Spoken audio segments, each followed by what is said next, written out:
ẹ wá wojú orúkọ àti àwòrán àwọn afurasí ọmọ nàìjíríà tó ṣe agbódegbà fún CBES. àjọ tó ń gbógun ti ìwà ìbàjẹ́ ní nàìjíríà EFCC ó ti gbé àwòrán àti orúkọ èèyàn 8 tí wọ́n lọ ṣe agbódegbà fún ètò ìdókòwò orí ayélujára ìyẹn CBES tó forí ṣánpọ́n láìpẹ́ yìí. nínú ìkéde kan tí EFCC máa fi sí ojú òpó ayélujára X rẹ̀ ní ọjọ́ ẹtì Friday ló máa ti kéde pé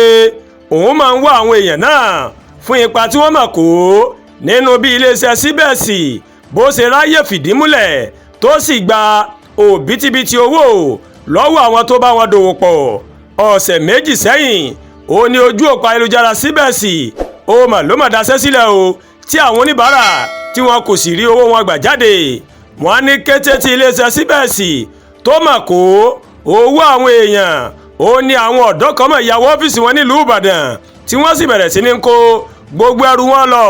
fọ́nrán kan tó lu síta lórí ayélujára ṣàfihàn bí àwọn ọ̀dọ́ kan bí wọ́n ṣe bínú ìyàwó ọ́fíìsì náà tó wà nílùú Ìbàdàn tí wọ́n sì da gbogbo nǹkan rú níbẹ̀. kódà wọ́n jí ọ̀pọ̀lọpọ̀ àwọn míì lọ ṣáájú àsìkò yìí ó ní àwọn tó dá CBES sílẹ̀ ó ní wọ́n mà ti sọ fún àwọn olùdókòwò wọn pé àwọn fẹ́ mọ̀ṣì kúrò àti ìṣẹ́ nílẹ̀ adúláwọ̀ ní ìwọ̀n ìdá 30%. ìlérí míì tún ni wípé ẹni tó bá kó ọ̀pọ̀lọpọ̀ èrò wá tó sì gba oyè VIP 9 yóò ní àǹfààní láti rìnrìn àjò lọ sí orílẹ̀-èdè tí ó bá wù ú yóò sì tún mú mọ̀lẹ́bí rẹ̀ méjì dání o. EFCC sọ wípé owó tó tó tírílíọ̀nù kan àti bílíọ̀nù lọ́nà 300 náírà ó ní àwọn ọmọ nàìjíríà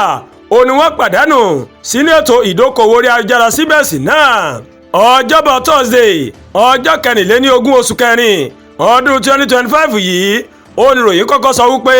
ilé ẹjọ́ gíga tó wà nílùú Àbújá ó ti kọ́kọ́ fún EFCC ní àṣẹ láti fi òfin mú kó sì ti èèyàn 6 kan mọ́lẹ̀ fún bí wọ́n ṣe ṣe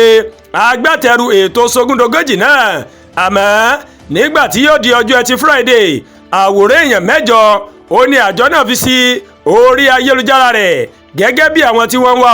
láti ṣe ìwádìí wọn. àwọn onítọ̀hún òun ló jẹ́ ọmọ orílẹ̀-èdè wa Nàìjíríà ó ní EFCC pè ní àfúrásì tó ṣe ìrànwọ́ fún bí àwọn ọmọ ilẹ̀ òkèrè tó dá iléeṣẹ́ ọ̀hún sílẹ̀ bí wọ́n ṣe ráyè wọlé sí aráàlú lára àwọn èèyàn náà ni Adéfowórà Abíọ́dún Ọláònípẹ̀kun, Adéfowórà Olúwaníṣọlá, Emmanuel Uko, Ṣèyí Olóyèdè, Johnson Okiro, Israel Imbaluka, Joseph Michiro, Sarah Michiro. Gẹ́gẹ́ bí ìkéde tí agbẹnusọ Jimoh Odùtọ́lá Ògùnpa nílùú Ìbàdàn ní Adéfowórà Abíọ́dún Ọlánípẹ̀kun àti Adéfowórà Olúwaníṣọlá òní wọ́n ń wà ṣáájú gbogbo ètò rògbòdìyàn yìí. ní ti Emmanuel Uko àti Ṣèyí Olóyèdè ìdíwọ̀n Ẹgbẹ́dá ní ìpínlẹ̀ Èkó ó ní àdírẹ́sì tí wọ́n ti rí wọn gbẹ̀yìn, àmọ́ wọn kò fi àdírẹ́sì àwọn èèyàn 4 yòókù síta àjọ náà ó wá rọ gbogbo ẹni tó bá mọ ibi tí àwọn afurasí náà wà láti fi tó àwọn létí àdúrà gba Olúwatóyìn ló ń kàròyìn sí létí láti kàn ní Ẹ̀yà Yorùbá World TV. bẹ́ẹ̀ ṣe wò wá ẹ máa bá wa like, ẹ máa share, ẹ máa comment, ẹ bá tún gbàgbé láti bá wa subscribe sórí YouTube channel wa kẹ́ ẹ bá tẹ notification bell láti lè máa láwọn ètò alọ́kòójọ̀kan tó bá ti gorí ìkànnì yìí. ẹ ṣé pọ̀ tẹ́ wò wá àbúrò ní ṣe wá a kú sinmi òpin ọ̀sẹ̀.